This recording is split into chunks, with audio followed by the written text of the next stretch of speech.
So, I want to talk about if dating apps are really the place we should be looking for a partner. And by partner, I don't mean just a hookup. I mean like somebody you want to spend real quality time with that cares about you, invests in you, shares in your struggles, lifts you up, etc.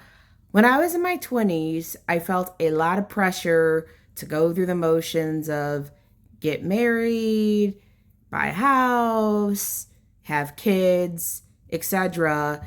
And now I am in my 40s, going through divorce, and I'm rethinking things. Okay, number one, I met my husband on Match.com before there was even an app. I'm talking about when you had to log into the laptop and you had to, there were some gaps. There wasn't instant on your phone. Sometimes people don't even have their phone on them. Smartphones were just starting off. And I met my husband on Match.com. And at the time, he told me what I wanted to hear. You're so special. Will you be my girlfriend? And I saw a lot of red flags, which I won't go into for legal reasons right now.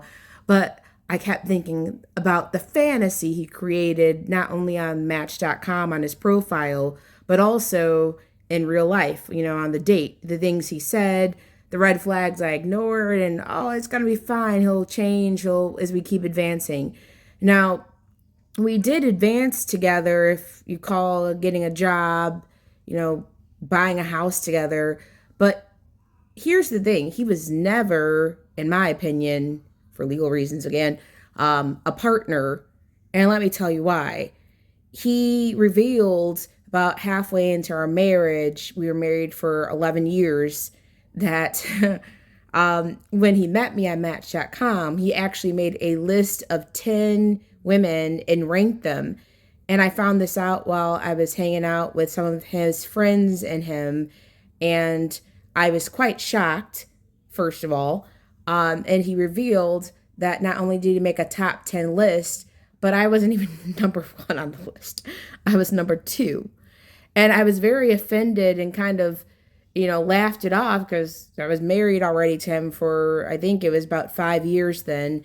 And I mean, he was a nightmare, is all I'm going to summarize. In my opinion, legally speaking again, in my opinion, it was a nightmare marriage. He was never a partner. He never cared about me.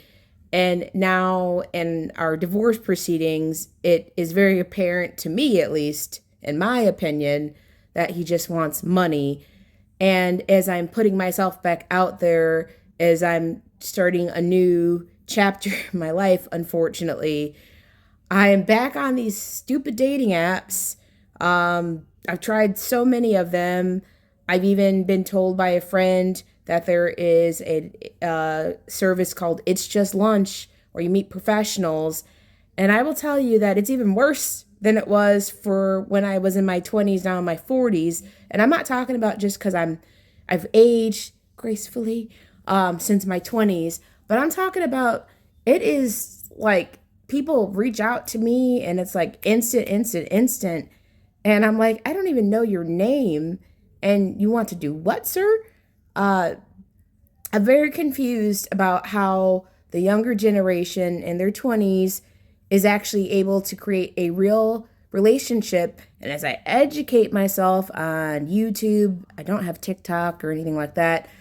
I'm very confused about the situationship stuff because I'm a relationship girl and I would like to find a partner, somebody who actually cares and sees me as a human being and yada, yada, yada. And it seems like this recipe of dating apps is really not a formula to get there.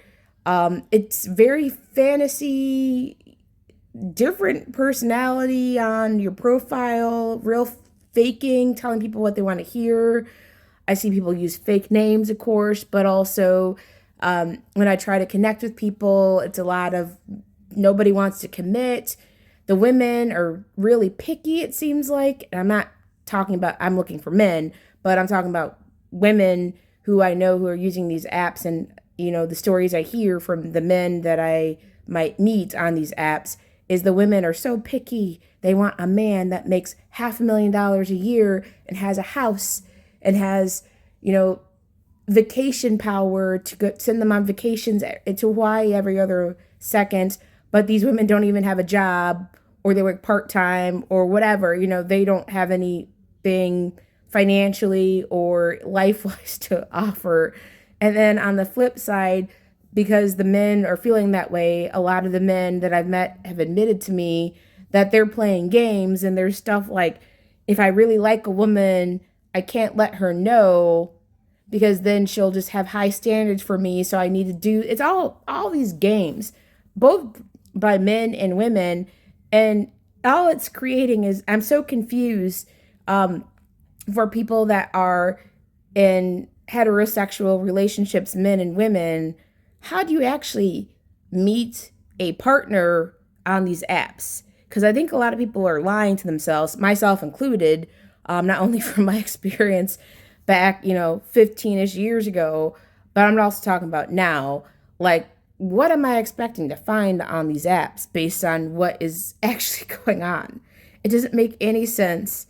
It's a lot of work. It's exhausting. There's so much swiping.